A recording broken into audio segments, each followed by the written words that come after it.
लेकिन जहां तक कट ऑफ की बात है, कोई इसका आंकलन नहीं लगा सकता। कारण यह है कि इस बार सीट बेहद कम है, और जब आपकी सीट बहुत कम होती है तो कट ऑफ का आंकलन बेहद मूर्खता होती है। तो आप है वो, मैं ऐसा मानता हूं कि आप इस चक्कर में मत पड़ना। मैं आप सभी विद्यार्थियों को एक सलाह दूंगा कि पेपर हो चुके हैं, अब इसको पैक करके अंदर डाल दो। आज से ही अगर मेरी बात मानते हो तो एक आधी की चेक कर लो, और फिर जैसे ही बोर्ड की आती है उस समय एक बार और चेक करना। बस इस दरमियान बंद कर दो। किसी भी कट ऑफ बताने वाले लोग ये सब व्यूज के लिए करते हैं। जितने भी कट ऑफ बताने वाले लोग हैं, ये कोई भगवान तो है नहीं कि इनको सब पता चले, और भगवान खुद के अस्तित्व पे भी संकट है इस समय। तो आप ये समझ लीजिए कि कोई भी ऐसा ज्योतिष नहीं है, कोई भी व्यक्ति नहीं है जो बता सकता है। एक समय था जब पता चल जाता था कि भाई बड़े बड़े स्तर के लेवल के स्टूडेंट की बात हम पता कर लेते थे कि भाई इतना कुछ होता है, हम भी बताते थे कट ऑफ। लेकिन अब ऐसा दौर है कि अब आपने फोर्थ ग्रेड में देखा होगा, कट ऑफ के ऊपर हजारों वीडियोस बने हैं यूट्यूब के ऊपर, हजारों पोस्ट लिखी गई है, और आप लोग लाइव लाइव कमेंट्री देख के अपना कितना समय बर्बाद कर चुके थे। और लास्ट में हुआ क्या हुआ, वो इतनी प्रेडिक्शन किसने भी नहीं नहीं की थी। चाहे अब आप उस पर भ्रष्टाचार के आरोप लगाओ, चाहे कुछ भी लगाओ, आपका समय तो बर्बाद हुआ।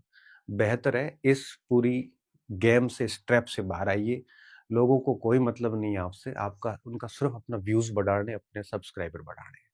तो इस प्रकार कृपया करके आपने पेपर दे दिया है, अब जो भी होना है वो होके रहेगा।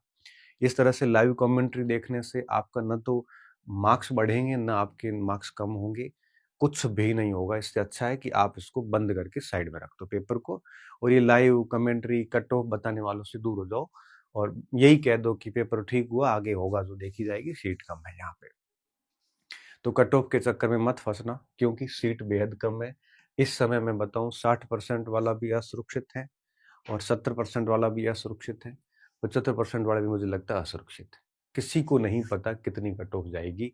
65 पे भी आ सकती है, 70 पे भी जा सकती है, कहीं पे भी कोई भी अनुमान नहीं लगा सकता। मुझे लगता है किसी को भी उम्मीद नहीं रखनी चाहिए, और किसी को भी ना उम्मीद भी नहीं रखनी चाहिए। बस लास्ट में रिजल्ट आएगा तब देख लेना, होता है तो ठीक है, नहीं होता है तो कम से कम आज से आप वापस पढ़ाई शुरू करोगे तो आपका टाइम है वो यूज हो जाएगा।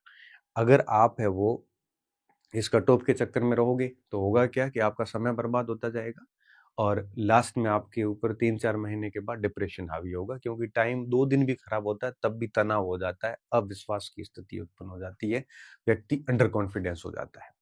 तो ऐसे जो लोग हैं, भगवान उनको सद्बुद्धि दे, ऐसे सभी शिक्षकों को जो पूरे कट ऑफ बाद में रिजल्ट की लाइव कमेंट्री चलती, आज रिजल्ट आ रहा है, कल रिजल्ट आ रहा है, परसों रिजल्ट आ रहा है।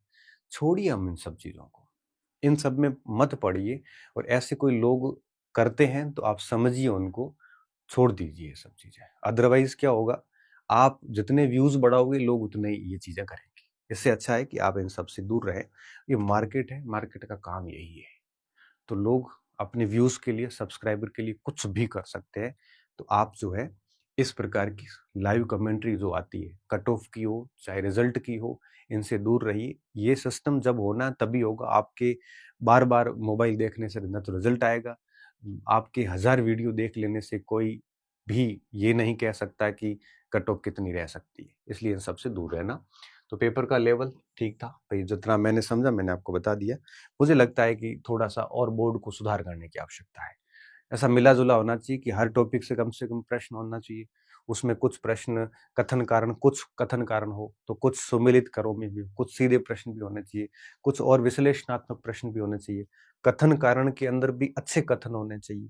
क्रोनोलॉजिकल ऑर्डर में भी आपके पास में बढ़िया बढ़िया सवाल पड़े हैं, तो आपको एटलीस्ट मनोवैज्ञानिकों की परिभाषाओं के क्रोनोलॉजी पूछने की कहाँ जरूरत है। तो कुछ बोर्ड को और सुधार करने की आवश्यकता है। डेफिनेटली कठिन बनाइए, लेकिन कठिनता जैसे आरपीएससी लाती है, तो आरपीएससी के ऑप्शंस देखिए आप। हालांकि आरपीएससी कुछ अति कर लेती है, उतनी अति तो दोनों अतियां खराब है।